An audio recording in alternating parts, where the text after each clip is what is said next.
Yo, halo teman-teman semuanya, Diti Des. Selamat datang di channel gua, Diti Doru Channel. Yeay. Oh iya, karena ini adalah yang pertama kalinya, jadi gua akan mencoba memperkenalkan diri gua terlebih dahulu ya teman-teman. Teman-teman bisa panggil gua Diti. Gua tentunya dari Indonesia. Ya, sesuai dengan nama channel gua, Diti Doru Channel.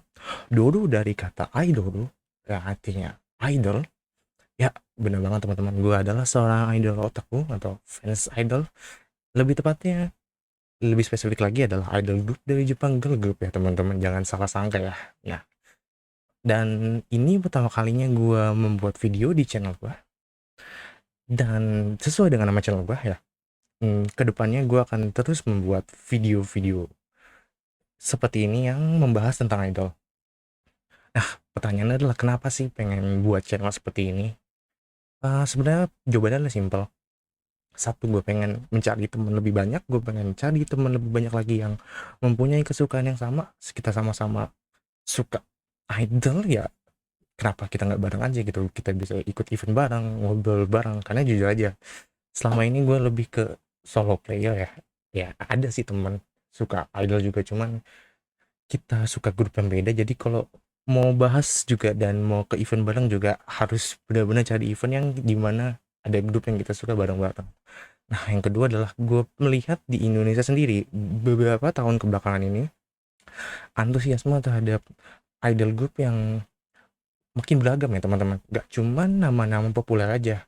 Ya teman-teman bisa tebak sendiri nama populer itu yang kayak gimana, dan ini kelihatan jelas banget refleksi dari banyaknya grup-grup lokal di Indonesia yang mulai mengikuti banyak grup lain, Chika Idol, terutama Underground Idol.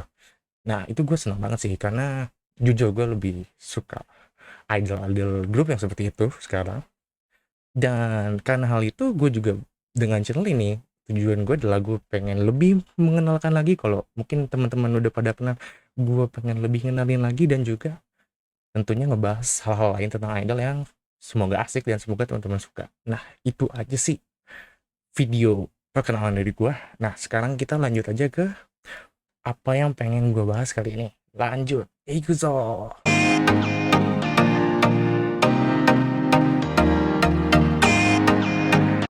Oke, untuk video pertama ini, sesuai dengan judul videonya, yaitu bagaimana sih rasanya jadi idol aku selama bertahun-tahun. Dan gue pengen cerita, gue pengen sharing dari awal gue kenal banget idol sampai sekarang di detik ini. Ya, eh, untuk perkenalannya adalah gue itu jujur aja kenal idol itu udah beberapa tahun lamanya. Gue kenal idol pertama kali itu 10 tahun yang kurang lebih ya, 10 tahun yang lalu. Ketika gue pertama kali masuk SMA, setelah masih kelas duduk satu SMA, dan ternyata sampai sekarang pun masih ya, setelah bertahun-tahun lamanya. Dan rasanya itu selama bertahun-tahun itu udah kayak kehidupan aja teman-teman, ada naik ada turunnya, ada kalanya gue merasa jenuh, dan ada kalanya juga gue menemukan zona nyaman baru. Oh ini loh yang bikin gue seneng tuh ada di sini. Nah itu sih gue pengen cerita itu di video kali ini, dan tentunya gue menggunakan memori gue untuk mengingat kembali event-event yang mana aja yang berkesan selama bertahun-tahun itu. Selain dari mencoba mengingat kembali ya, gue juga mencoba menggali kembali tweet-tweet lama gue, karena ya teman-teman tahu sendiri ya, kalau kayak kita yang idol otaku ya, kalau ngomongin idol ya banyak kan di Twitter, interaksi sama idolnya pun juga dari Twitter. Jadi itu adalah platform yang tempat untuk mencari informasi, kita pernah ngapain aja sih, pernah ada event apa selama bertahun-tahun tentang idol tuh di situ. Nah, yang kedua adalah gue juga mencari dari YouTube history gue keliat, dan di situ gue mendapatkan apa ya, informasi-informasi yang baru gue sadarin, kayak misalnya, ternyata gue pertama kali nonton grup ini tuh di tahun segini. Nah, berarti itu menandakan kalau gue pertama kali kenal grup itu di tahun itu kan. Itu tuh banyak informasi kayak gitu yang ternyata gue temuin dari situ. Nah, itu sih ya gimana caranya gue mencari informasi yang akan gue share sekarang. Nah, ya udah langsung aja kita mulai ke ceritanya. Mungkin ini akan lama ya teman-teman. Ini akan mungkin jadi video gue yang terlama. Jadi mohon bersabar, tapi semoga ceritanya menarik ya, karena gue akan cerita tahun per tahun sampai sekarang. Sudah, kita langsung saja ke ceritanya. Ya, kita mulai dengan dari tahun pertama kali gue kenal idol, yaitu tahun 2010. Kurang lebih itu 2010-an akhir ya teman-teman. Saat gue masih kelas 1 SMA, kayak baru banget masuk SMA. Eh untuk awalnya gue itu memang udah suka J-pop in general ya, secara umum gue suka J-pop karena banyaknya tontonan anime di Indonesia saat itu ya. Jadi dan di SMA gue juga kebetulan mempunyai ekskul, di mana ekskul itu adalah ekskul yang mempelajari kebudayaan dan bahasa Jepang, namanya Nihon. Dan gue join di ekskul itu udah karena ya gue emang sudah tertarik dengan budaya Jepang saat itu ya. Nah, di ekskul itu ada beberapa teman gue yang emang saat itu lagi asik-asiknya banget, lagi kegandungan banget, lagi hits banget sama AKB48. Nah, awalnya gue jujur ya, awalnya nggak tertarik tuh sama sama yang namanya idol ya. Kayak bahkan sempet kayak apaan sih gitu-gitu, semacam itu. Nah, tapi lama kelamaan gue menemukan sendiri. Itu awalnya karena gue menonton salah satu anime ya. Teman-teman kalau tahu ada anime namanya Beelzebub, itu yang ceritanya tentang anak dari Raja Iblis, bayi. Nah, itu ending songnya ternyata adalah dinyanyikan oleh salah satu sub unitnya AKB48 saat itu, yaitu No Suribu, No Sleeves, yang anggotanya 3 orang itu, kayak Takahashi Minami, Kojima Haruna, sama Minigi Shimanami. Nah, gue saat pertama kali dengar itu gue langsung wah ini enak juga, dan setelah gue cari tahu, waduh ternyata ini sub unitnya grup yang temen-temen dia suruh gue suka. Nah ya udah, semenjak saat itu gue kayak mulai jadi sering bergaul sama mereka yang suka sama AKB pada saat itu. Dan ya seperti teman-teman lain mungkin ya, kebanyakan idol otaku Indonesia itu dimulai pintu gerbangnya adalah suka dengan AKB, dan gue pun juga demikian. Itu sih teman-teman. Itu ya. Terus masuk ke 2011 ya, karena ada teman-teman gue tadi yang udah lebih duluan terjerumus ke dunia idol ya, AKB lebih tepatnya. Itu gue jadi semakin terpacu untuk lebih mendalami. Yang tadinya gue cuma satu kenal sub unit itu doang, gue jadi kenal semuanya. Gue jadi suka sama AKB-nya sendiri. Untuk AKB-nya sendiri, Oshimin pertama gue adalah Miyazaki Miho, yang secara mengejutkan sampai sekarang masih ada loh, masih stay loh, udah lama banget itu orang. Dan selain AKB, ya tentunya sister-sisternya yang lain, adik-adik yang lain gue juga ngikutin, karena saat itu gue benar-benar emang pengen banget nih ngedalemin si idol grup satu ini. Ya kayak SKI, NMB udah ada waktu itu, sama SKT yang baru-baru debut tuh tengah-tengah tahun tuh gue juga langsung ngikutin bahkan. Nah, teman-teman gue yang udah join jadi fans AKB itu dulu itu juga ternyata join suatu forum namanya Forum AKB48 Indonesia, dulu namanya AIF ya kalau nggak salah. Nah itu karena teman-teman gue juga join ya gue nggak aktif banget sih, sempet beberapa datang ke beberapa gatheringnya beberapa kali, dan di forumnya juga ya kasih komentar ini itulah, tapi nggak aktif banget kok. Terus event yang berkesan di tahun itu bagi seorang penggemar AKB saat itu adalah kedatangan Takashi Minami ke Indonesia. Nah, itu dia ngadain acara meet and greet tuh di Plaza Senayan, dan kalau nggak salah untuk mengikuti meet and greet itu teman-teman harus menang email 200 orang beruntung doang kalau nggak salah ya. Dan ternyata gue beruntung, dan itu adalah event idol pertama gue. Kalau mau jujur ya, itu pertama kali gue handshake sama idol itu di situ. Nah itu kan kalau ngomongin yang Jepang ya, dan gue juga karena gue suka AKB ya, otomatis JKT yang lahir di tahun 2011 juga, generasi pertama, gue langsung mencoba mengikuti. Kalau nggak salah ya teman-teman, itu JKT itu debutnya di salah satu acara stasiun TV di Bekasi Square, dan gue datang ke situ Itu pengalaman yang menarik banget sih, karena itu pertama kalinya gue datang ke event-event musik seperti itu yang mungkin konotasinya, ya teman-teman tahu sendiri ya kalau datang ke acara musik kayak gitu kayak gimana sih. Dan besoknya setelah acara musik itu, mereka ngadain event meet and greet di FX. Ya, bisa teman-teman tebak, saya juga datang di situ. Nah, kalau ngomongin idol lain ya di tahun 2011, kebetulan ada temen gue juga, dia senior lulusan dari SMA gue yang masih sering main sama kita-kita ya, masih sekolah, dan suka JKT, ngikutin JKT banget saat itu. Itu dia aslinya adalah fans dari grup grup besar Hello Project. Nah, dari dia sih jadi gue tahu sih ada grup lain, karena dia terutama ya suka Belis Kobo sama Bono. Ya, di situ gue jadi sedikit tahu dari dia. Kalau mau disimpulkan tahun 2011 gue ini, itu kayak gue membentuk zona nyaman. Gue mulai merasa nyaman sama satu grup besar, si 48 grup ini, karena apa ya, kayak semua ada banyak grup dan lu bisa pilih, yang teman-teman bisa milih teman-teman mau suka yang mana. Oke, kita beralih ke tahun 2012. Nah, di tahun 2012 ini ada event yang berkesan bagi fans AKB48 saat itu, yaitu kedatangan AKB48 pertama kali ke Indonesia untuk melakukan konser. Nah, ini gua masih ada tiketnya, gue masih nyimpen tiketnya. Konsernya waktu itu ada di Balai Kartini ya teman-teman, sama JKT juga konser. Jadi konser gabungan gitu ya. Dan melalui konser ini gue jadi lebih suka sama salah satu membernya yang namanya Kawai Rina, atau yang biasa dipanggil Chan. Mungkin teman-teman pernah lihat, sekarang udah keluar dia. Pernah lihat sekarang dia di film atau drama Jepang. Nah, karena dia sekarang lebih fokusnya jadi artis.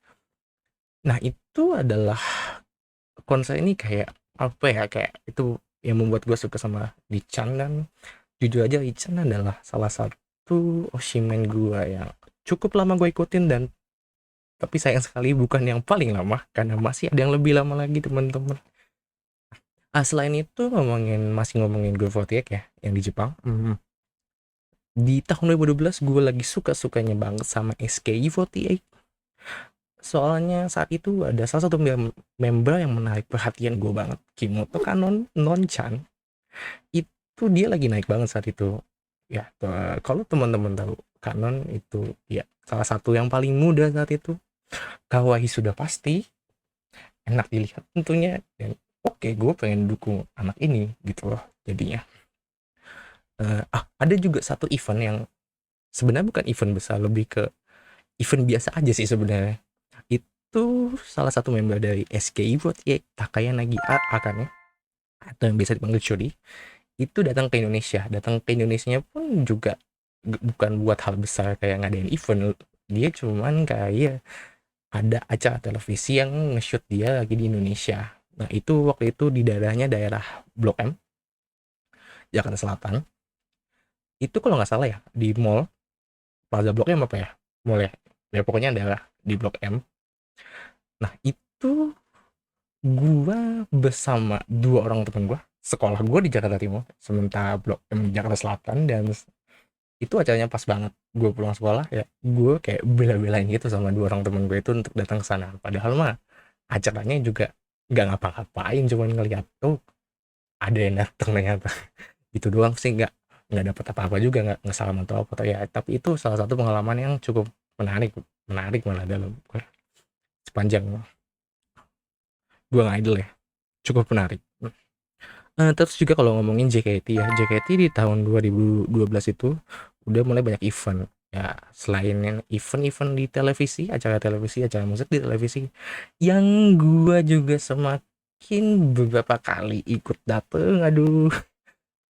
Mereka juga mulai ngadain teater, tapi teaternya waktu itu belum di FX Sudirman, teater permanen, masih teater nomaden, pindah-pindah dari mulai yang pertama di Nyi Ageng Serang, sampai yang kedua itu pindah ke lantai atas Pasaraya Blok M, yang sekarang aja udah jadi gedung salah satu startup di Indonesia. Nah, itu gue mengalami masa-masa itu semua, gue mengikuti teater itu semua. Nah, kalau ngomongin idol yang lain ya di tahun 2012, ada beberapa nama yang lagi naik saat itu dan yang cukup menarik perhatian gue untuk tahu ya. Salah satunya adalah Momoko, Momo Iro Clover. Ya mungkin teman-teman tahu ini salah satu nama yang populer juga di skena idol Jepang. Itu karena MV-nya yang Moretsu Uchu itu yang ada gitaris Martin Friedman ngiringin lagunya. Itu kayak yang bikin gue tertarik untuk coba cari tahu dan ternyata beberapa lagunya gue ikutin semua beberapa lagunya yang ada sampai saat itu. Oke juga masuk gitu lagunya. Dan yang kedua adalah Superga. Di kala itu gue belum suka tapi gue cukup tahu aja. Karena gue melihat mereka tuh kayak semacam nih hampir sama lah kayak AKB gitu loh. Makanya gue nggak terlalu tertarik untuk ngikutin. Tapi gue tahu. Nah, yang ketiga itu Paspo. Ini salah satu legend juga ya teman-teman. Iya, gue itu coba cari-cari tentang mereka, terutama karena ada rekomendasi YouTube sih kalau tahu Paspo ya. Dan wow, lagu-lagu love song yang Paspo tuh enak ternyata. Itu sih. Tapi kalau mau menyimpulkan secara keseluruhan ya teman-teman, di tahun 2012 gue itu mulai merasakan jadi seorang idol otaku, idol fans yang sebenarnya karena mulai banyak ngikutin event ya secara reguler gitu loh. Jadi kayak mulai ada jati dirinya sih rasanya kayak wah ini nih gue bener-bener ngerasain jadi seorang idol otaku yang bisa ngedukung idolnya gitu sih. Kita berlanjut ke tahun 2013. Ya gue masih suka sama 48 Group di 2013. Masih sama Kawerina, dan waktu dia pindah ke Team 4 ya, jadi gue juga jadi tim garis keras Team 4, jadi gue suka Team 4 lebih khusus. Terus HKT 2013 itu ngeluarin single pertamanya Suki Skip. Itu gue suka banget ternyata itu apa ya, kayak membuka mata sih, kayak wah ternyata HKT itu kayak ngebawa semangat AKB masa muda sih kalau gue bilang ya. Makanya gue suka, dan gue masih punya single ya kalau nggak salah ya.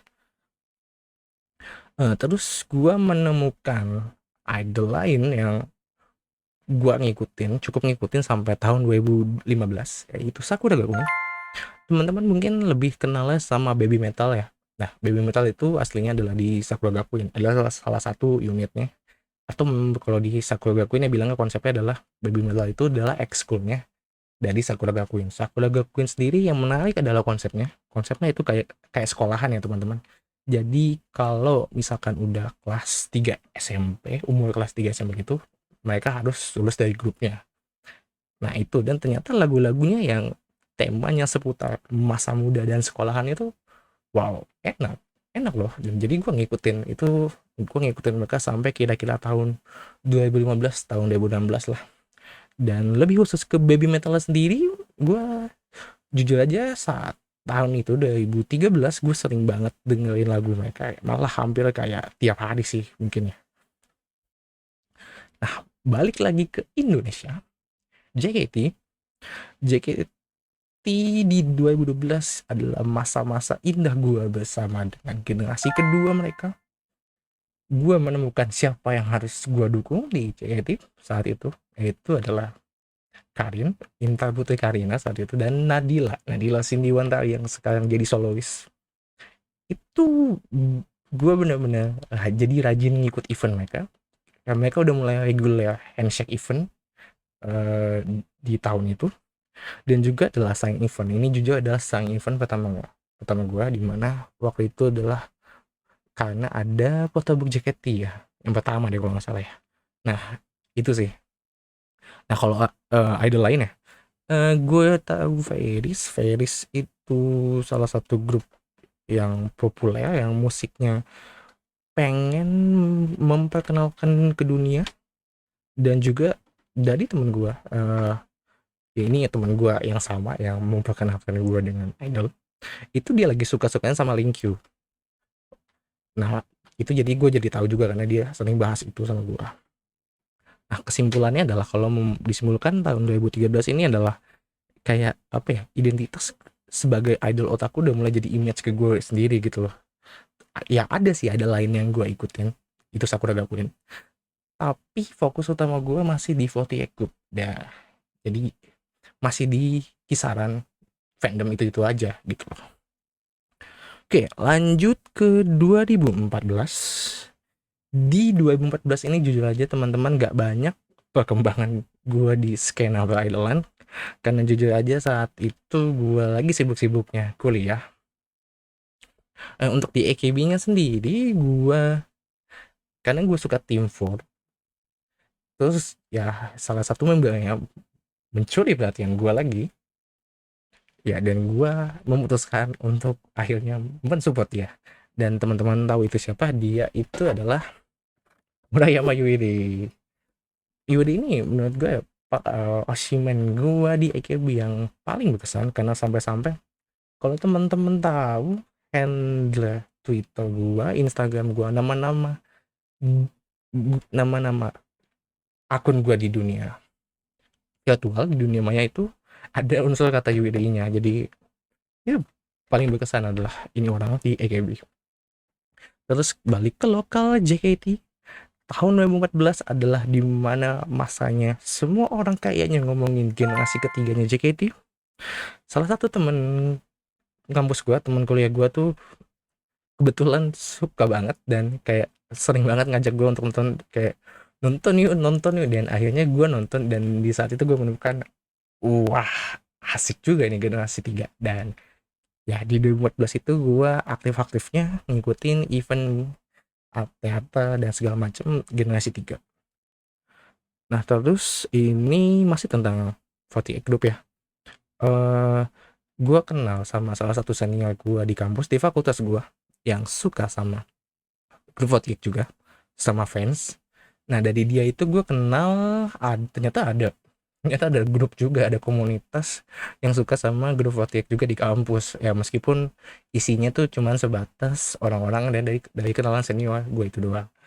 Nah, di sini gue memperbanyak koneksi sama fans 48, karena di situ beberapa kali kami di grup itu kayak datang ke handshake event bareng, dan juga pernah teater bareng juga tentunya. Nah, itu aja sih kalau di 2014 ya teman-teman, jujur aja gak banyak perkembangan, cuman itu aja aktivitas gue karena gue lagi sedang sibuk-sibuknya saat itu. 2015 adalah salah satu tahun dimana kita kedatangan lagi sama AKB48 ke Indonesia. Mereka ngelakuin konser lagi. Kali ini konsernya itu ada di kota Casablanca. Ya, dan seperti sebelum-sebelumnya, gue pasti datang, dan gue datang ke acara tersebut. Ya, dan entah kenapa ya, di tahun 2015 ini gue lebih serius untuk mengikuti HKT48, itu karena gue tertarik sama salah satu membernya, Sakamoto Eretan. Masih ada loh sampai sekarang teman-teman, dan menurut gue masih ngikutin dia meskipun udah nggak ngikutin banget ya. Bisa dibilang Eretan ini juga salah satu yang paling terlama, karena sampai sekarang gue masih ngikutin dia banget meskipun HKT-nya sendiri karena nggak ngeluarin rilisan baru, gue jadi nggak ngikutin gitu. Tapi untuk Eretan sendiri gue masih ngikutin sampai sekarang. Nah, kalau dari segi intensitas ngikutin event ya, semenjak konser AKB itu, dan kalau nggak salah ada konser JKT juga ya di tahun itu gue udah nggak banyak ngikutin event lagi. Teateran udah jarang. Nah, karena jujur aja gue mulai merasa jenuh di situ. Nah, tapi kalau untuk idol lain, gue di tahun 2015 menemukan idol baru lagi yang gue ikutin, yaitu teman-teman tahu kan Hashimoto, artis sekarang ya. Dulu itu dia terkenal karena dia ada masuk grup ini, yaitu Reform DVL, yaitu grup lokal idol dari Fukuoka yang melambungkan namanya si Kana Hashimoto. Dan kalau teman-teman ngikutin ya, itu lagunya enak-enak sih sebenarnya, makanya gue juga suka. Nah, kesimpulannya apa di tahun 2015 ini adalah gue udah mulai merasakan tanda-tanda jenuh, tapi di satu sisi tetap masih berusaha untuk ngikutin fandom tersebut.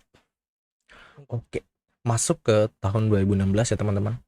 Ini tahun dimana jujur aja gue sudah merasa jenuh total dengan grup 48. Tidak bermaksud menjelekkan, hanya aja ini interpretasi pribadi ya teman-teman, apa yang gue rasain pribadi. Gue merasa kalau lagu-lagu mereka yang baru tuh udah nggak terlalu masuk ke setelah gue lagi. Gue merasa bahwa gue adalah bukan pasar dari musik mereka lagi. Dan juga teman-teman tahu sendiri kalau grup 48 itu terdiri dari banyak grup di dalamnya dah. Dan klaimnya adalah mereka mempunyai apa ya, bisa dibilang kayak konsep dan temanya sendiri. Dan gua akuin itu emang ada konsep dan temanya sendiri tiap grup. Tapi entah mengapa ya, di kelamaan gue makin merasa bahwa perbedaan konsep dan tema tersebut tuh kayak tipis banget, jadi kayak nggak biasa sama sekali. Nah itu makanya di situ gue mulai jenuh sama musiknya. Dan mereka yang termasuk grup populer ini itu jarang banget ada di acara atau event yang mereka bisa gabung sama grup lain gitu. Kayak eksklusif banget lah mereka. Jadi untuk kita bisa nge-explore musik lain tuh susah kalau cuman ngikutin satu grup ini aja. Nah itu. Yang kedua adalah gimmicknya. Gimmick dan interaksinya sama fansnya. Iya, mereka mereka memiliki konsep idol yang bisa ditemui setiap saat. Nah, tapi somehow gue merasa kalau lebih banyak idol lain yang memiliki interaksi yang lebih kuat ke fansnya. Itu kelihatan banget, terutama Chika Idol dan Grand Idol. Itu jelas banget kalau interaksi sama fansnya tuh lebih kuat sama. Nah, itu sih dari situ gue mulai membanding-bandingkan value-nya, nilai dari apa yang gue dapat dengan ngedukung mereka itu. Nah jadi di tahun ini gue totally berhenti ngikutin JKT, udah nggak ngikutin sama sekali, udah nggak ke teater lagi, bahkan kayak di Twitternya pun udah nggak pernah reply member-membernya lagi. Terus kalau AKB-nya sendiri gue masih ada kepercayaan bahwa untuk rilisan mereka selanjutnya mereka akan memiliki lagu yang gue suka, gue masih akan percaya itu. Jadi gue masih tahan di situ untuk keep update info-info mereka. Nah tapi kalau SKT ya gue tetap masih ngikutin banget karena edetan tentunya. Nah mungkin teman-teman bertanya, kenapa nggak coba Sakamichi series rivalnya? Ya gue pun udah mencoba, dan jujur aja lagu-lagu Sakamichi ya, Nogizaka sih terutama yang awal-awal itu, jujur gue masuk ke gue enak. Dan Hinata Zaka, lagu-lagu yang mereka belakangan ini gue suka, tapi gue tidak bisa menemukan seseorang yang bisa gue dukung dari sana. Dan juga sukanya tuh suka yang nanggung gitu, apa, suka musiknya suka, nggak terlalu suka banget, cuman oke aja gitu. Jadi gue nggak memiliki ketertarikan penuh sama mereka itu sih. Tapi jiwa gue untuk tetap di hobi ini tuh masih terus berapi-api ya teman-teman. Nah makanya itu gue mencoba untuk mengeksplor idol-idol lain, grup-grup lain. Penemuan gue di tahun 2016 adalah dari rekomendasi YouTube Maneki Kecap, Kimi Wazure, lagu dewa mereka, lagu signature mereka, lagu mereka yang paling semua orang tahu. Gue langsung suka. Terus juga World Standard, itu gue tahu dari rekomendasi channel YouTube. Terima kasih YouTube telah memperkenalkan aku dengan Wasta, karena semenjak itu ya gue merasa kayak Wasta tuh lagu-lagu mereka asik-asik nih. Gue merasa kalau idol tuh harusnya kayak gini lagu-lagunya. Nah karena musiknya gue udah suka dan member-membernya oke, visualnya oke, nah jadi gue tertarik, dan semenjak saat itu gue mengikuti Wasta. Nah dari Wasta sendiri itu gue juga mulai mencari tahu idol-idol lain, terutama yang selevel sama Wasta, yang major dan selevel sama Wasta juga. Tentunya dimulai dari Idol Street, AFX agensinya Wasta sendiri, Super Girls yang tadinya gue cuman tahu doang. Di tahun ini gue menemukan apa yang gue suka dari Super Girls. yaitu lagu-lagu mereka itu ada suara fanfarenya. Kalau teman-teman nggak tahu, suara fanfare itu adalah suara trompet yang kayak trompet yang meriah gitu, yang ya seperti itulah. Nah itu ternyata yang bikin lagu Supergirls tuh apa ya, memang kelihatannya kayak lagu idol biasa, cuman karena ada sentuhan itu yang bikin itu jadi enak. Nah terus juga dari efek juga, Ciki pada deh, Ciki Pa, teman-teman yang udah lama di dunia skena idol pasti tahu kalau Cikipa itu lagu-lagunya asik, bisa di mix, di call dengan leluasa. Nah, dan gue mengenal hebatnya Cikipa tuh di tahun ini. Terus juga gue mencoba mengikuti adik-adiknya Momoklo dari Stardust Promotion. Sebut saja Sachihoko, Takoyaki Rainbow, Loka Japanika, Ebichu, itu gue coba ngikutin, tapi cuman ada beberapa lagu yang nyantol. Nah, tapi yang paling nyantol saat itu adalah Tokimeki Sendenbu. Ini dari Stardust Promotion juga ya teman-teman, yang sekarang namanya Cho Tokimeki Sendenbu. Itu lagu-lagu mereka yang power song. Power song itu lagu-lagu yang menyemangati ya teman-teman. Itu enak banget. Enak banget sampai gue saat itu dengerin tiap hari.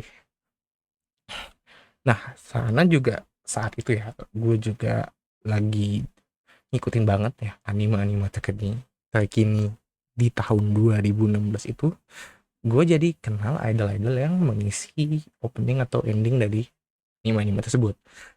Salah satunya adalah Luce Twinkle Wing dan Otome Shinto. Otome Shinto ini gue cukup ngikutin, tapi telat banget gue ngikutinnya karena di tahun 2016 setengah tahun itu mereka bubar, padahal gue lagi suka-sukanya sama lagu mereka. Nah terus juga ya kebanyakan sih emang dari hasil search YouTube ya, jadi gue mencoba cari tahu sendiri karena ngeklik ini jadi tahu idol yang lain ya kan, biasanya kan emang gitu rekomendasi kan ya. Nah itu gue jadi tahu Kamiado. Teman-teman harus tahu, gue pengen nge-highlight bahwa Kamiado yang dulu, Kamiado yang awal-awal itu jauh jauh jauh jauh lebih enak daripada Kamiado yang sekarang, lebih asik. Kenapa? Karena image itu masih beneran Kamiado kawaii, Maxial Dream itu semua kegambar dari performance mereka. Beda banget sama sekarang, Kamiado sekarang yang dimana lebih condong ke estetik lagu-lagu yang gue bilang apa ya, lebih ke K-pop, mirip ke K-pop. Nah itu sih. Tapi ya di tahun 2016 gue suka banget sama Kamiado. Terus juga gue tahu tuh yang Dreamer, asiknya tuh yang Dreamernya Nijino Conquistador, Nijikon. Dan saat itu gue juga tahu lagu-lagu Nijikon yang lain, terutama lagu sama song mereka itu, mereka nggak salah kalau dibilang ada satunya lagu sama, karena lagu-lagu sama mereka asik banget.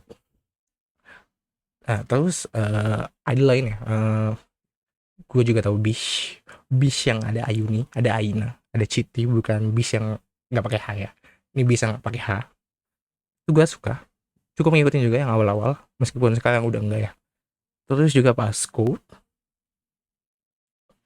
gue tertarik karena saat itu Pasco yang full rock, kalau gue bilang ya, dulu lagunya mungkin rocknya rock banget, ini lebih mulai ada campur tangan EDM-nya di situ, dan itu gue mulai suka di situ.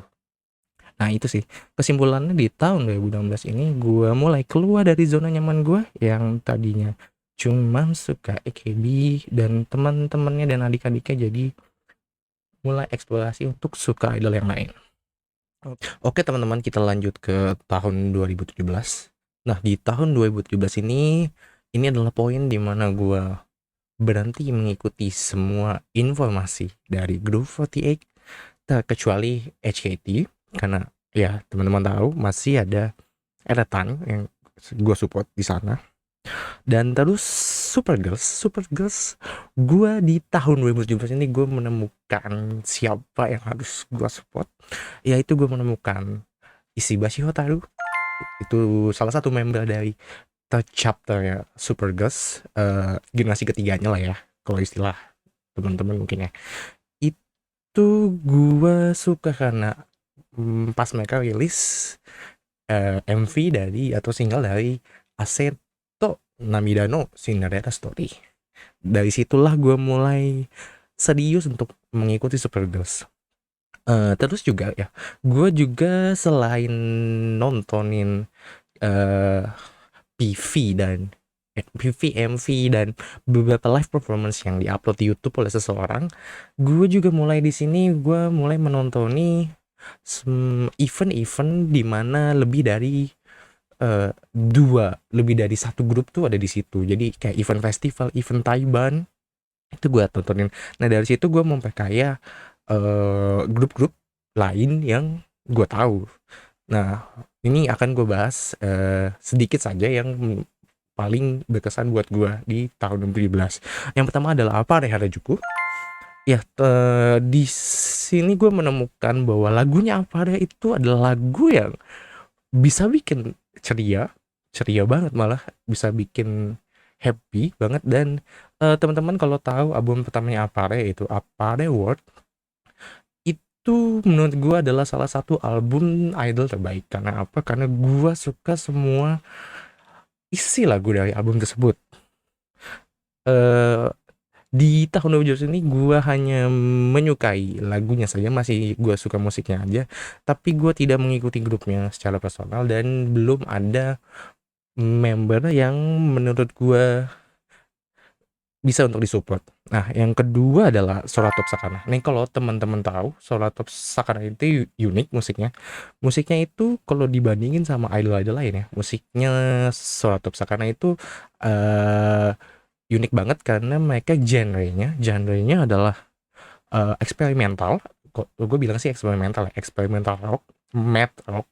Jadi itu beda banget sama musik idol pada umumnya. Kalau dengerin musiknya, gue sih nyebutnya apa ya, musiknya tuh kaya akan banyak instrumen. Dan juga mereka tuh ada gimmicknya mereka itu adalah tiap live performance mereka, di mana mereka live sendiri, yang dimana mereka sendiri doang ini ya, itu selalu ada visual effect di setiap lagunya, setiap mereka tampil, dan itu yang membuat mereka tuh unik. Dan semenjak itu gue ngikutin mereka. Terus ada juga Idol Renaissance. Ini grupnya sayang sekali sudah bubar. Tapi di tahun 2017 itu gue suka karena gue baru menemukan bahwa ada grup yang member-membernya vokalnya bagus semua tanpa terkecuali. Dan mereka tuh lebih banyak nge-cover lagu-lagu grup lain. Dan walaupun pada akhirnya mereka punya album kumpulan lagunya sendiri sebelum mereka disband pada akhirnya. Terus ada Suribit. Suribit sendiri lagunya, musiknya tuh musik idol pada umumnya. Enteng, tapi karena enteng itu jadi gampang masuk. Dan tema mereka adalah tema memancing ya, konsep mereka adalah idol yang memancing. Jadi lagu-lagunya nggak jauh-jauh dari lautan, pantai, ikan, mancing, tapi somehow lagunya tuh gampang masuk ke otak dan jadi terngiang-ngiang gitu. Nah makanya gue juga suka Suribet saat itu. Terus Nijimasu muncul. Gue tahu Nijimasu dari MV-nya Hato Sunglass. Ya salah satu lagu dewanya Nijimasu, Nijiro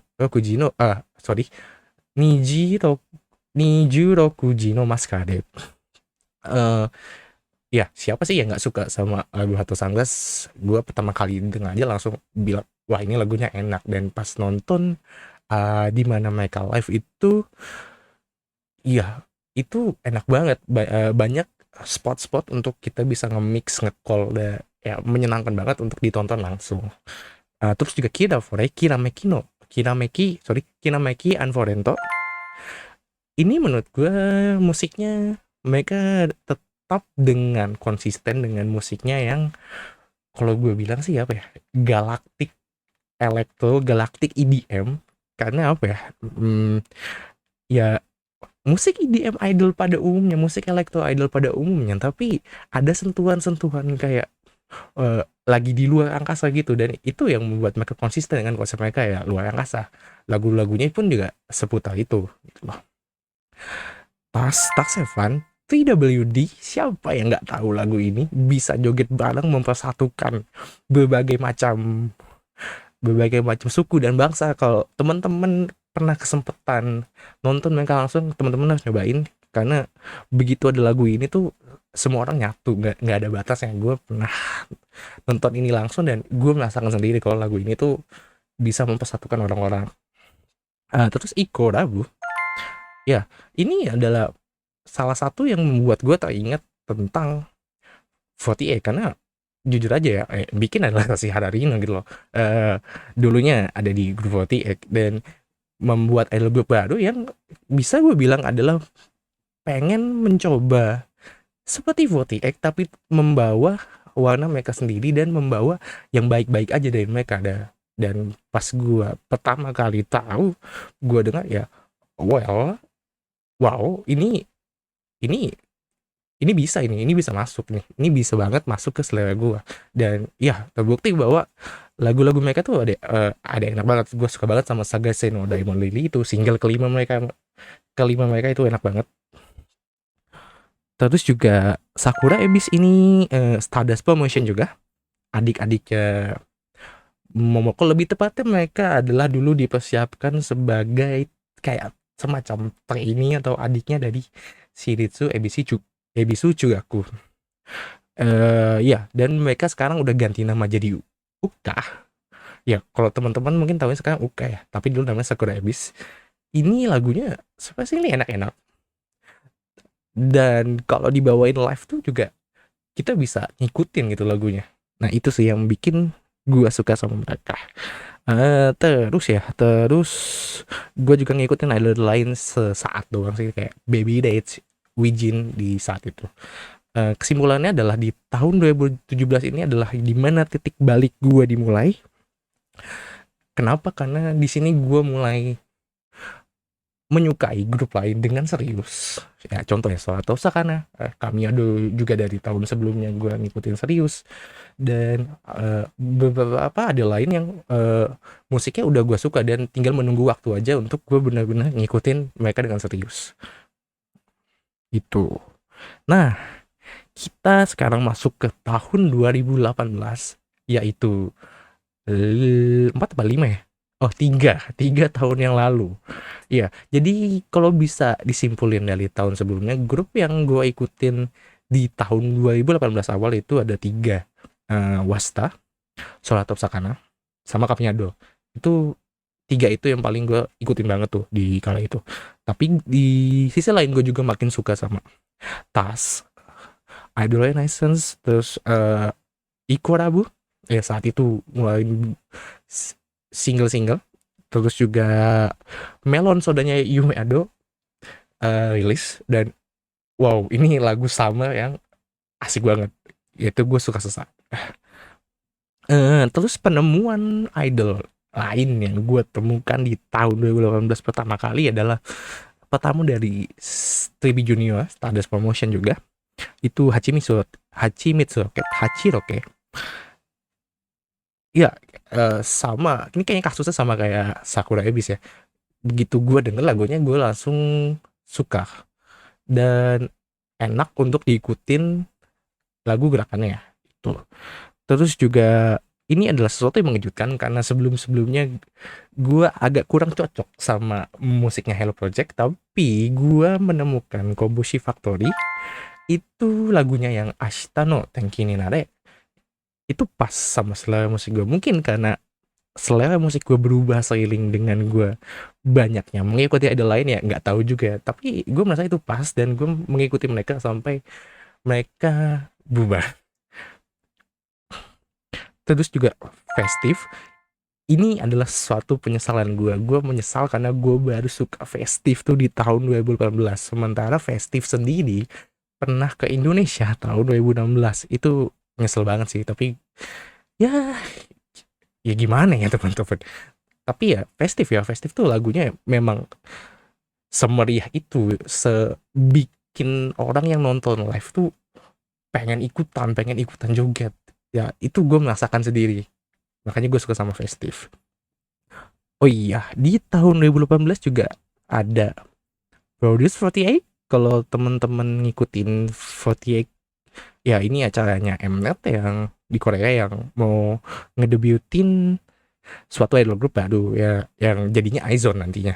Nah ini gue sempat ngikutin acaranya ya, cuman ngikutin aja tapi Izone sendiri gue nggak ngikutin ya, cuman ngikutin acaranya itu aja. Nah tahun 2018 adalah momen yang berkesan buat gue. Kenapa demikian? Karena gue mendapatkan kesempatan untuk pertama kalinya ke Jepang. Nah kayak merealisasikan mimpi banget gak sih bisa ketemu dengan idola gue saat itu. Nah ini gue pergi ke Jepang pas musim panas tahun 2018. Tujuan utama gue adalah untuk nonton Tokyo Idol Festival 2018. Karena menurut gue kalau bisa nonton TIFF tuh kayak menang banyak dalam artian banyak pilihan grup yang bisa ditonton sekaligus dalam satu tempat, dalam satu event. Nah tuh, jujur aja bahasa Jepang saat itu gue masih pas-pasan dan pergi sendiri juga. Nah tapi ada event yang menurut gue mengubah hidup gue, yaitu adalah waktu itu ada apa deh Harajuku itu ngebuka kayak semacam pop-up store, kayak toko sementara di salah satu mall Harajuku, itulah Forever Harajuku. Nah di mana mereka ngejual barang-barang limited edition yang cuma dijual pas saat itu. Nah ya udah dong, karena gue suka musik apa ya, dan kebetulan gue lagi di Jepang dan di tempat itu saat itu kebetulan banget pokoknya, ya udah gue memutuskan untuk datang. Jadi yang datang ke situ yang membeli barang dengan harga tertentu ini kalau nggak salah ya, itu bisa mendapatkan benefit tertentu. Nah gue membeli satu kaos apa deh, sama edition gitu warna putih, dan dengan membeli kaos itu gue bisa mendapatkan kesempatan untuk bisa ceki sama salah satu member yang jaga di tempat itu. Kebetulan waktu itu ada 4 orang yang jaga, 4 member. Itu ada Rei, Asahina Rei, Mei, Fujimiya Mei, Shinono, sama Mikucho. Awalnya gue pengen milih Mei, karena Mei member baru apa deh saat itu, dan lucu. Tapi somehow hati gue berkata lain, dan ya jadi gue memilih Rei karena entah kenapa gue pengen milih Rei. Nah itulah pertama kalinya gue ceki sama idol. Jujur aja sebelumnya gue belum pernah ceki, itu pertama kalinya sama Rei, dan itu juga pertama kalinya interaksi juga sama Rei tentunya. Ya itu kayak happy banget gue karena bisa ngobrol sama Rei, dan semenjak saat itu gue mulai serius ngikutin apa Rei. Ya karena Rei, dan tentunya Oshimen gue adalah Asahina Rei tentunya. Yang ini. Nah terus juga di TIFF, karena tujuan gue adalah TIFF adalah gue mencoba untuk menemui idol yang saat itu gue suka, yaitu Soratop Sakana. Gue suka sama Yamazaki Mana-chan ya. Gue berkesempatan untuk ceki sama dia. Ya gue senang karena bisa akhirnya bisa ketemu juga sama grup yang gue ikutin gitu loh. Terus apa ya? Oh, event di TIFF yang paling momen di TIFF yang berkesan buat gue ada beberapa. Yaitu adalah sebenarnya itu pertama kalinya gue nge-live di event sebesar itu, dan pertama kalinya gue tahu kalau nonton langsung itu lebih menyenangkan teman-teman. Nonton langsung ke sana itu lebih menyenangkan, apalagi tempatnya tempat yang outdoor, kayak contohnya pas stage ada festive, ada Nijikon itu, waduh benar-benar, atau tas Evan itu benar-benar semuanya tuh kayak heboh, ceria, menyenangkan, joget bareng, itu semua ada di situ. Nah itu juga pertama kalinya gue ketemu sama Sakamoto Eretan, karena waktu itu dia manggung sebagai HKT dan juga sebagai salah satu special unit, itu namanya apa ya, Gachinko Star. Itu pertama kalinya gue melihat Eretan di panggung dari dekat ya, pastinya bahagia. Dan momen legendarisnya di TIFF 2018 itu adalah gue menyaksikan stage terakhirnya Baby Red Japan sebelum mereka disband di event mereka sendiri. Jadi itu literally adalah event terakhir mereka di event lain, mereka manggung terakhir di situ. Itu keren banget teman-teman. Kalau pas lagu andalan mereka tuh Yo Okay Brand New Days, itu semua lagi sore-sore, lagi petang, langitnya lagi orange, kayak lautan lautan pen like warna oranye gitu, bahkan ada yang dilempar-lempar rusuh sih, kalau di bagian belakang tuh rusuh banget, tapi keren banget itu. Gua terharu banget bisa menyaksikan persembahan mereka terakhir sebelum mereka disband. Lanjut, sekitaran akhir tahun 2018 tuh Maneki Kecha datang ke Indonesia. Waktu itu ada suatu acara di kawasan Mangga 2. Itu di acara itu juga ada banyak idol grup lokal yang tampil. Nah, di situ gua juga mulai akhirnya tahu kalau antusiasme idol grup di Indonesia tuh udah mulai beragam, banyak banget grup-grup lokal yang bawain lagu lain, gak cuman ya nama-nama populer. Itu gue tahunya dari event itu, dan ya bisa menonton Maneki Kecak walaupun itu adalah pas banget mereka baru ditinggal sama Ciai jadi 4 orang, belum ada Owi. Dan ya gue saat itu memilih Miao Chiden Rinchan untuk mendapatkan momen bersama Ceki. Nah, kesimpulannya sih kalau mau disimpulin ya, 2018 itu gue menemukan keasikan di mana gue berkesempatan dan bisa nge-live langsung, bisa nonton live langsung. Itu adalah suatu momen yang terbaik karena bisa nonton dari dekat langsung dan bisa berinteraksi juga. Dan gue makin tambah nggak ragu buat nge-explore grup lain, karena menurut gue jangan membatasi diri ke musik-musik tertentu, terbuka aja ya. Dan juga gue menemukan grup lain yang serius gue ikutin, yaitu apa deh, ada juga dari situ. Iya, oke. Kita masuk ke tahun 2019, 2 tahun yang lalu. Oke, di sini gue semakin suka sama Superga karena Supergirls kedatangan member chapter 4 member mereka. Ya, kayak generasi keempat member mereka. Dan gue langsung suka sama Nazuna Higuchi yang ada di sini. Kenapa? Karena pertama kali lihat tuh kayak Nazuna tuh menarik. Vokalnya bagus, dan visualnya oke. Orangnya juga memiliki karakter yang ramah ke fans juga saat itu ya. Dan saat itu juga dia juga sering ada video di mana dia nyanyi ke cover lagu, dan itu gue jadi tahu kalau suara Nazuna tuh bagus banget dan bisa berkembang lebih baik lagi ke depannya di Superga. Nah, penemuan yang baru, idol group baru di tahun 2019 ini adalah gua suka dengan grup Hello Project yang lain, namanya Beyond. O-nya ada 5 ya teman, Beyond. Ini secara mengejutkan gue juga suka karena mereka lagunya kayak out of the box. Lagunya bukan lagu yang kayak lagu-lagu idol, lagunya lagu-lagu kayak nyeritain entah apa itulah. Itu yang bikin unik sih. Terus Noimi debut, Not Equal Me, adiknya Iko Rabu.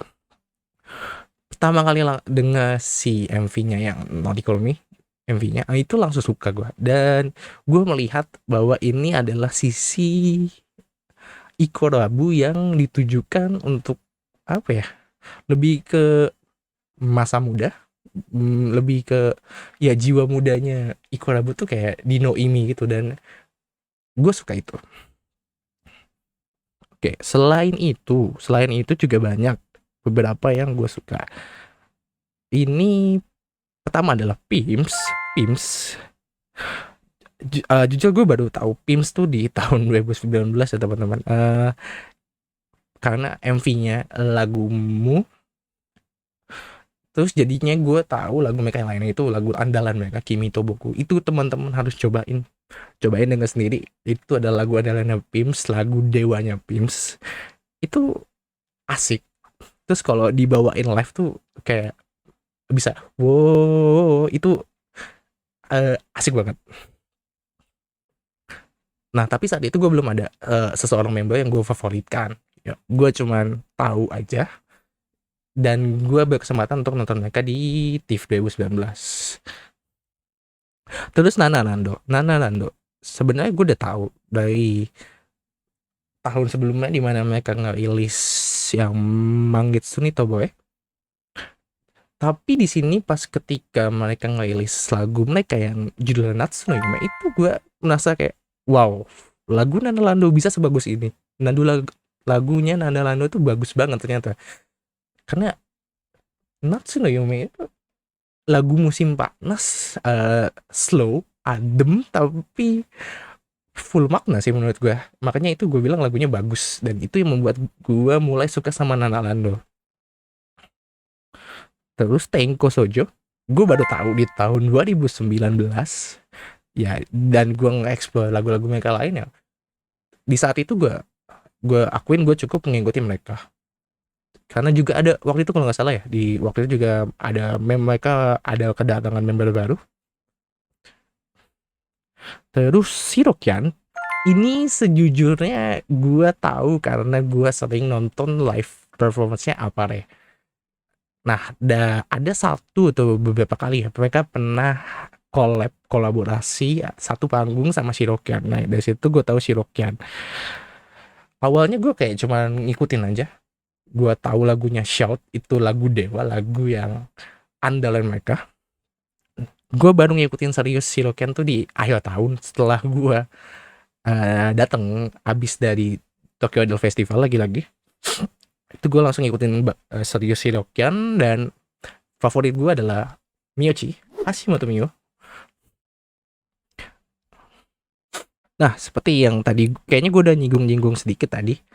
Ya, di tahun 2019 gue berkesempatan untuk ke Jepang lagi dengan misi besar yang sama, yaitu Tokyo Idol Festival 2019. Tapi di sini kali ini gue lebih banyak ngikutin eventnya itu event Apare sih lebih tepatnya. Jadi pas saat itu Apare itu lagi kampanye untuk single baru mereka itu Apare sama. Jadi mereka ngadain release event. Nah, itu adalah pertama kalinya gue datang ke release event idol. Jadi gue baru ngerti itu kalau release event tuh ya begitu, ada mini live-nya dan ada Toku TNK-nya, ada benefit event-nya di mana teman-teman bisa ceki atau ya tergantung juga grupnya sih benefitnya apa. Itu begitu. Itu 2 kali. Pertama di Tower Record Shibuya sama di Village Vanguard Shibuya. Yang pertama itu mesti beli CD-nya buat ikutan, yang kedua yang di Village Vanguard Shibuya itu gratis. Jadi gue bisa nonton mini live gratis. Dan pas banget, ini kayak kebetulan juga sih, pas banget gue di Jepang saat itu Apare juga ada jadwal Teiki Koen atau regular performance-nya Apare. Nah, ini gue masih megang potongan tiket ya. Ini waktu itu di Live House Tsutaya Ones di Shibuya juga. Ini pertama kalinya gue datang event idol di Live House. Dan one man ya, Apare doang saat itu. Ya jujur aja asik banget teman-teman kalau nonton one man dari grup yang kita suka. Ya udah, dan terus ya tentunya gue TIFF 2019. Again, kalau in general secara umum menyenangkan, dan gue lebih banyak menonton idol grup-grup lain di 2019. Dan gue juga udah mulai tahu trik-trik gimana cara nonton yang baik dan benar di TIFF. Ya gitu sih. Nah, habis TIFF gue baru suka sama 2 grup. Yaitu Akishibu Project ya. Itu karena di TIFF gue nonton mereka dan gue merasakan sendiri bahwa keasikan mereka tuh kayak gitu.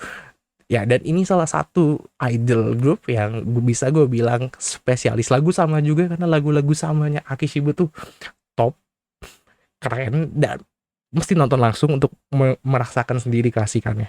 Ya, karena gue belum pernah ke Thailand ya. Kalau nggak salah kan Akishibu tuh sering banget tuh ke Thailand tuh, event yang di Thailand, Idol Festival yang Thailand. Tapi itu pertama kalinya gue nonton mereka ya di TIFF 2019 itu. Terus Hiragana Kamiyado. Ini jujur ya, Hiragana Kamiyado tuh kayak membawa image Kamiyado yang masa-masa awal sekarang, dan itu kenapa gue suka mereka ketimbang Kamiyadonya sekarang, karena semangatnya Kamiyado yang awal-awal tuh masih ada di mereka sampai sekarang bahkan. Nah itu. Terus dari hasil pencarian YouTube lagi dan lagi, gue menemukan Zok itu idol grupnya buatannya Seiko Mori. Agak mirip Work gitu ya, Work Project gitu ya, kalau gue rasain sekilas. Ya agak-agak nyeleneh dari idol pada umumnya. Lagu-lagunya ya ada yang gue suka, beberapa gue suka kok. Gitu sih tahun 2019 ya, makin banyak yang gue seriusin untuk ikutin sih, dan makin banyak juga yang gue suka secara umum. Oke, kita lanjut ya teman-teman ke tahun 2020.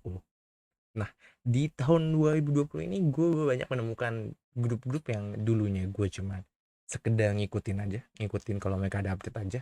Ini jadi gue serius ngikutin. Ada beberapa grup. Di antaranya yang pertama adalah Nana Rando.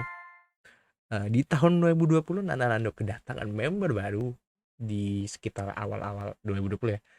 Takeuchi Tsukine yang dulu ada di The Coin Lockers. Ini membuat gue suka sama Nana Rando.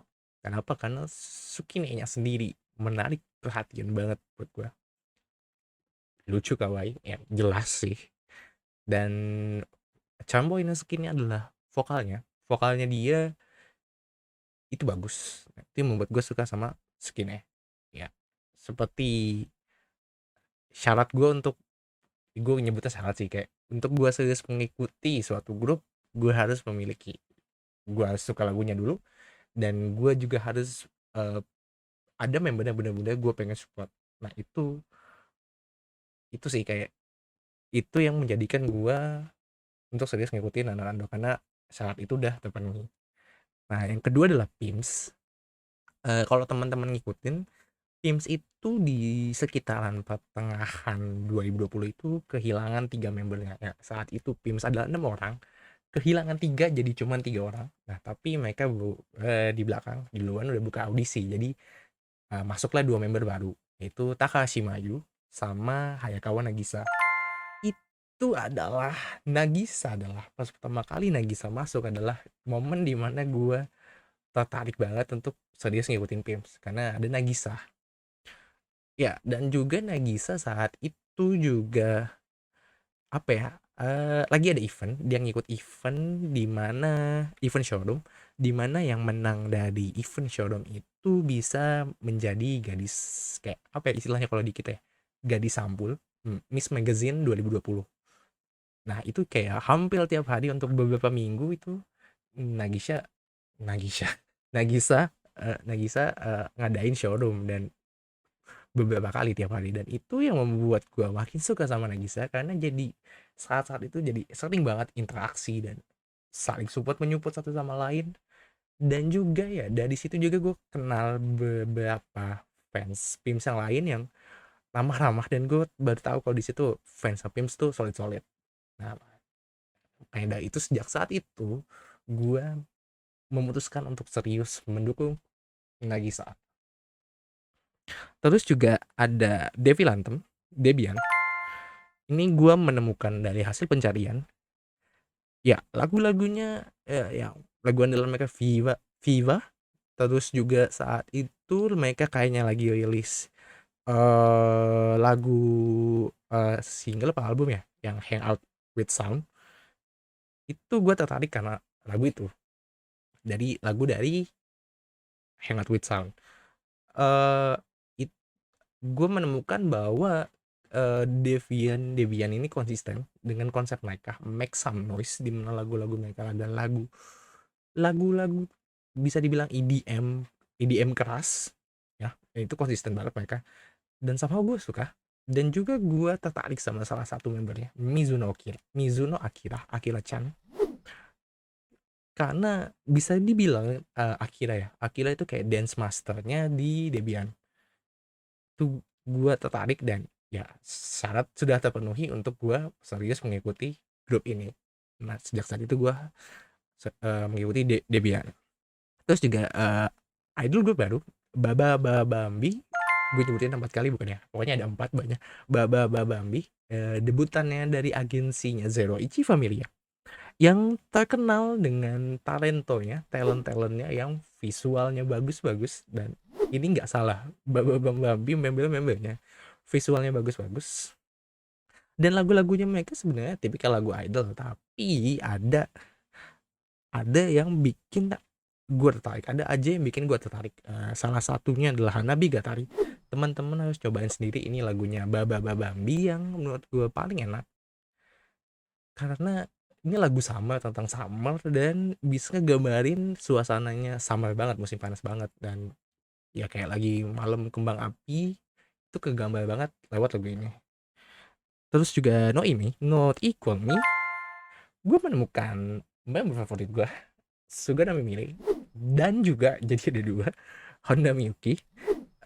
Dan juga ya, Noimi saat itu masih kayak apa ya, dompleng, nebeng si Ikorabu dari single-singlenya untuk ngeluarin lagu-lagu mereka. Dan lagu-lagu mereka ya jujur aja, daripada lagunya Ikorabu, gua rasa lebih ke highlight, lebih menonjol, dan makanya itu yang membuat gue semakin suka sama Noimi. Dan ya gue jadi serius buat ngikutin Noimi jadinya. Tentunya juga banyak-banyak idol lain yang gue baru temukan atau baru ternyata idol baru debut di tahun itu. Beberapa yang cukup gue tahu ya, Gunjono Sekai, Lily of the Valley, Tebezaki Sensation itu gue udah tahu tahun itu. Benjas, Benjamin Jasmine, ya seagensi sama Nana Lando sama Neki. Nel, yang lagunya ya gue musiknya ya gue bilang cukup unik dan konsisten. Terus My Dear Darling, adiknya si Festive, PTA, Peel the Apple, adiknya Nijimasu. Nah ya, dan beberapa yang lainnya, tapi gue nggak sampai ngikutin banget. Gue cuma suka beberapa lagu dari mereka, dan kalau berkesempatan untuk ada live yang ada mereka ya gue mungkin akan nonton. Nah, karena 2020 ada musibah seluruh dunia, pandemi menyerang, pandemi corona, pandemi COVID-19, banyak event-event idol tuh yang berubah dalam artian yang tadinya di tempat on site, jadinya harus online. Karena di Jepang tuh di tahun 2020 tuh banyak Kinkujita ya, emergency situation, dimana nggak boleh ngadain acara yang melibatkan banyak orang. Nah itu jadi banyak event yang jadi online. Ya kayak apa ya, jadi gue sebagai fans yang tinggal di luar Jepang, gue merasa diuntungkan karena dengan banyaknya event online gue jadi bisa ikutan, meskipun gue nggak bisa ke Jepang di tahun 2020, bahkan sampai sekarang ya karena belum bisa. Itu gue jadi diuntungkan, jadi gue banyak nonton event-event secara online, ya dari live grup pada biasanya, kayak biasa lah gue nonton Apare, Pimps, Shirokian. Itu gue kalau mereka ada regular performance-nya atau mereka tampil di suatu festival tuh gue nonton pasti. Terus juga event-event besar juga jadi online. TIFF 2020 jadi ganti nama jadi online TIFF 2020, atau jam juga 2020 jadi online, dan New Year Premium Party 2021 juga jadi online. Itu semua gua nonton. Dan yang paling berkesan dari event live yang ada di 2020 adalah last live-nya Solatop Sakana. Ya itu adalah live di mana mereka disband, mereka bubar. Itu menurut gue adalah salah satu live yang keren, karena mereka menyanyikan semua lagu mereka di event itu. Dan kalau teman-teman tahu keunikan dari Solatop Sakana adalah visual effect pas mereka manggung, dan itu semua kalau gue bilang apa ya, full di situ. Dan penutupannya tuh keren banget, bikin sedih iya tapi itu keren. Teman-teman kalau penasaran bisa cobain langsung beli DVD-nya, mungkin masih ada.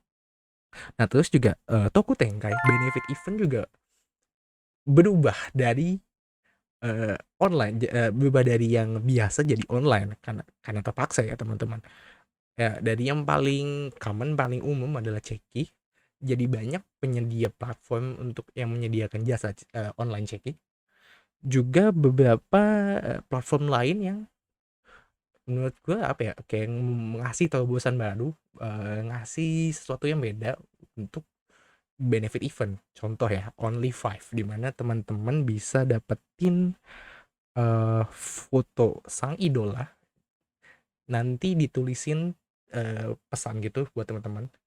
eh dan cuma 5 orang yang bisa dapetin itu. Nih contohnya yang kayak di belakang saya, foto-foto foto-foto Nagisa yang ada di belakang gue ini semuanya Only Five. Ini juga Akira. Ini dari Only Five. Nah, mungkin nanti di kedepannya gue bakal jelasin caranya dalam video lain tentunya. Dan terus juga kayak Cekica ini kayak apa ya? Video call satu arah, di mana-mana temen bisa lihat muka idolnya dan idolnya ngomong ke teman-teman, tapi teman-teman ngebalesnya itu lewat chat. Dan pada akhirnya bisa dapetin sama kayak Only Five sih, bisa dapetin foto idolnya saat itu tadi tulisin sesuatu. Terus juga Talkpot. Ini Talkpot basically adalah video call platform di mana teman-teman bisa ngobrol sama sang idola selama beberapa menit. Ada beberapa macam ya. Mungkin ini nanti akan gue buatin videonya sendiri karena kebetulan gue pernah sekali ikutan Talkpot sama Nagisa. Terus juga ya banyak banget platform-platform lain kayak With Life gitu. Nah, ya udah sih, jadi kalau bisa disimpulkan adalah 2020 gue nggak bisa ke Jepang. Tapi di satu sisi gue banyak ikutan event secara online ya. Dan yang paling berkesan adalah gue merasa makin dekat sama Nagisa karena itu ya, sering Only Five, sering ikutan online event jadi ya. Dan interaksinya di Twitter juga jadi sering. Oke, kita masuk ke 2021 yaitu tahun ini, dan kebetulan tahun ini baru lewat beberapa bulan. Ya masih pandemi juga, masih belum bisa ke Jepang, meskipun di Jepang sendiri itu udah mulai longgar, event-event udah boleh diadain secara onsite dengan banyak orang asal mengikuti protokol kesehatan ya, sama seperti Indonesia. Jadi di 2021 Januari itu adalah event Talkpot pertama gua sama Nagisa, di mana meskipun kita berbeda jarak jauh, meskipun kita nggak ketemu, meskipun gue nggak bisa ke Jepang saat itu, akhirnya gue bisa ketemu Nagisa lewat video call ya, yang tadinya cuman lewat Only Five doang satu arah, jadi bisa ngobrol dua arah. Itu seneng banget gue di situ. Nah, terus juga belakangan ini ada beberapa grup yang gue mulai suka, atau beberapa member yang gue juga mulai tertarik. Pertama adalah Nekopla Paralel, nama grupnya sekarang. Ini gue baru suka belakangan ini. eh Kenapa? Gak tahu juga. Tapi lagu-lagu mereka asik. Oh, dan mungkin karena gue juga terpengaruh juga ya, temen gue di Twitter orang Jepang juga kebetulan suka banget sama Nekopla, dan banyak juga ya yang lain suka Nekopla, dan gue jadi terpengaruh juga mungkin di situ. Saat ini belum ada favorit seseorang yang pengen gue support di situ, tapi so far lagu-lagunya gue suka, lagu-lagu barunya mereka terutama ya. Terus di Apare sendiri ya, teman-teman tahu ya kalau gue favorit gue adalah Asahina Rei-chan, Reichimo. Tapi sekarang ini belakangan ini gue mulai tertarik sama ya Yume, Nagari Yume. Entah kenapa, karena gue melihat Yume tuh kayak lagi growing banget. Performance-nya juga naik menurut gue ya, ini menurut gue sendiri ya. Dan itulah ya, selain pastinya kawaii, itulah yang membuat gue entah kenapa juga tertarik juga sama ke Yume di Apare. Terus Kira Meki Anforento punya formasi baru setelah kelulusan masal. Formasi barunya ini menurut gue apa ya, patut diperhitungkan karena isinya adalah berbagai macam member yang sebelumnya ada di grup lain. Itu sih. Dan ya gue menantikan aja sih apa yang bisa mereka tampilkan dengan formasi baru ini. Terus di Akishibu Project, sebenarnya dia udah masuk dari tahun sebelumnya 2020. Nih Ayuchi, entah kenapa gue tertarik sama dia, pengen ngikutin ini anak. Selain kawaii, dia juga sering banget interaksi sama fans di Twitter, sering banget dia nge-tweet, dan gak jarang juga dia ngasih reply. Nah, itu yang bikin pengen gue kayak wah ini anak baik banget, ramah banget sama orang lain dan selain lucu tentunya. Nah, itu sih paling teman-teman belakangan ini. Nah, kalau pengen disimpulin ya, yang benar-benar gua ikutin sekarang ini, ada beberapa, Apare, Teams, Shirokian, Norikomi, Noimi, Nanando, eee, Devian, Deviantem, sama Bambi. Nah, itu sih yang kayak kayaknya 7 ini yang benar-benar gua ikutin banget. Sisanya kayak cuman ya ikutin aja kalau mereka ada rilis baru atau gimana, itu sih paling ya, teman-teman. Nah, itu sih perjalanan gua dari 2010 sampai sekarang 2021. Panjang banget, dan ini juga waktunya juga udah lama banget ya teman-teman dari tadi.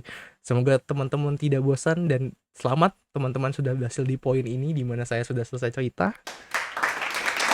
Kesimpulannya adalah kalau mau disimpulin ya perjalanan gue selama ini, gue menemukan di dunia idol pun di hobi ini gue menemukan naik turun juga. Ya gue merasa bosan, ada yang gue merasa bosan, tapi selama gua mau nge-explore lain, gua jadi stay di sini dan malah menurut gua sekarang gua malah makin betah di sini untuk terus mendukung idol group dari Jepang. Gitu ya, teman-teman. Nah, itu aja sih video gua yang pertama ini untuk kali ini. Nah, kalau ada teman-teman yang punya cerita lain, pengalaman ngidolnya lebih keren ya, boleh banget cerita teman-teman, tulis aja di kolom komentar boleh banget, atau teman-teman bisa follow Twitter dan Instagram gue. Nah, di situ mungkin kita bisa cerita lebih dalam lagi, lebih ngobrol lagi. Dan kalau teman-teman suka konten seperti ini, boleh banget di like dan subscribe karena kedepannya gue akan menyajikan konten-konten seperti ini. Dan gue mau ngasihin untuk video selanjutnya gue akan mencoba memperkenalkan dan membahas grup yang gue suka saat ini. Nah, tadi kan udah gue sebutin tuh yang benar-benar gue serius ikutin. Nah, salah satu grup itu bakal gue coba bikin video untuk memperkenalkan mereka dan gue ngasih impresi tentang mereka ke teman-teman. Nah, itu sih. Dan selanjutnya adalah gue akan mencoba review dan unboxing salah satu single dari grup yang gue suka juga setelah gue memberikan impresi tersebut. Nah, tungguin aja teman-teman. Nah, kalau teman-teman nggak sabar pengen tahu, boleh banget di subscribe. Nah, itu aja sih dari DT saat ini. Semoga teman-teman suka dengan konten yang seperti ini. Itu aja. Bye. Sampai jumpa di video saya selanjutnya.